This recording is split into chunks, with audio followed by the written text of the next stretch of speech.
बेवफा। बेवफा अपनों के लिए ओ धन्य जिसने आंख बंद होते हुए भी दुनिया के हसीन नज़ारों को देख लिया था। सात सुरों के संगीत को अपने सांसों में बसा लिया था, पर उसके असल जिंदगी का अंजाम क्या हुआ? जो नम्रता के साथ प्यार व्यार के चक्कर में था, भूल गया था कि ऐसे रेत का महल बनाने से क्या फायदा।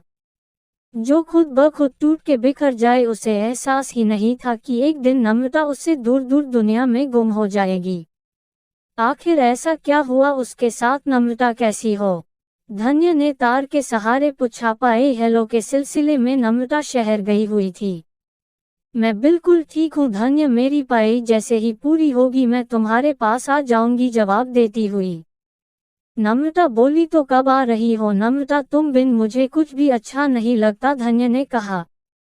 मैं क्या करूं धन्य, तुमसे दूर तो जाना मैं भी नहीं चाहती थी, पर नम्रता बोली मैं सच कह रहा हूं नम्रता, हर पल हर घड़ी मुझे तेरी ही याद आती है और मैं उन यादों से बेहाल हो जाता हूं। हाँ नम्रता, तेरे जाने के बाद मेरी जिंदगी वीरान सी लगती है। एक पल भी सुकून नहीं मिलता, सिर्फ और सिर्फ बेचैनी, कुछ ऐसा ही बेताबी के आलम में, धन्य ने कहा।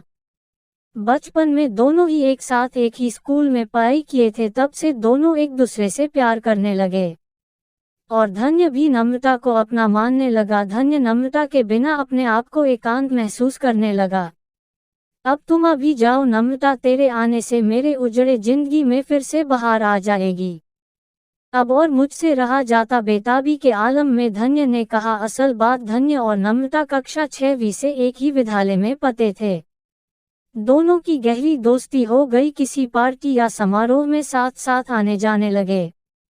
जब ये सारी बात नम्रता के पिता को मालूम हुआ कि मेरी 3-5 में आगे है, अगर उसे 2-4 लगा दूंगा तो कहीं 9-2-11 ना हो जाए, इसलिए उन्होंने मतंगपुर के राजनिहित के लड़के से नम्रता की शादी तय कर दी। धन्य नम्रता को लेकर न जाने कितने सपने संजोता, उन दोनों का तार के सहारे ही बात होता था। फिर से एक दिन धन्य तार के सहारे पूछा कि जब तुम मुझसे इतना बेइंतहा प्यार करती हो तो क्यों नहीं मेरे पास आ जाती और हमारे बीच के दूरी यो को मिटा देती। तुम फिक्र मत करो धन्य, मेरी पाई जैसे ही पूरी होगी मैं आ जाऊंगी। क्या करूं, मुझे भी यहाँ एक पल अच्छा नहीं लगता है, फिर अभी दिल के जख्मों को सी सी कर जी रही हूँ। नम्रता बोली। धन्य आमिर खान की तरह स्मार्ट था। वह हाथ में चूड़ा और टी शर्ट आदि पहनने का शौकीन था। हर रोज सुबह और शाम आईने के साथ काटता।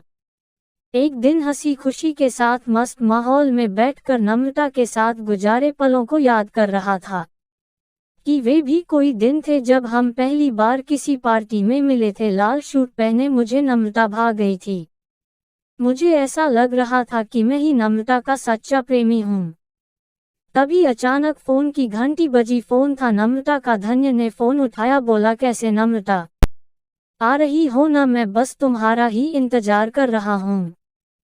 क्या तुम बिना बताए आकर के मुझे सरप्राइज देना चाहती हो? मैं सब जानता हूँ।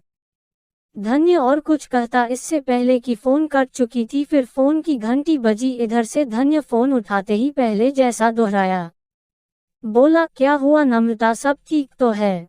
मगर उधर से जवाब सुनते ही धन्य सन रह गया, वहीं गिर पड़ा मानो उसके चमकती जिंदगी में अंधेरा छा गया हो। ये तूने क्या किया नम्रता? तुम तो कहती थी हमारे प्यार के रंग कभी नहीं छूटेंगे, हमारे रिश्ते अटूट है, कभी नहीं टूटेंगे। क्या तेरा ओ वादा ओ इरादा सिर्फ झूठे प्यार का सौदा था? ए दुनिया वालों, इस दुनिया में अब प्रेम प्रेम नहीं रहा, एक धोखा बन गया है।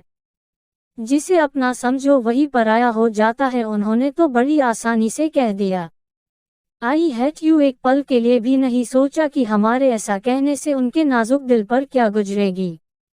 अब हम किसके लिए इस जहां में जिए? तूने क्योंकि बेवफाई नम्रता, किसके लिए? अपनों के लिए। खैर अब इन बातों से हमें क्या लेना देना? लेना देना है तो अपने सार्थक सांसों से जो जीवन जीने की कला सिखा सके।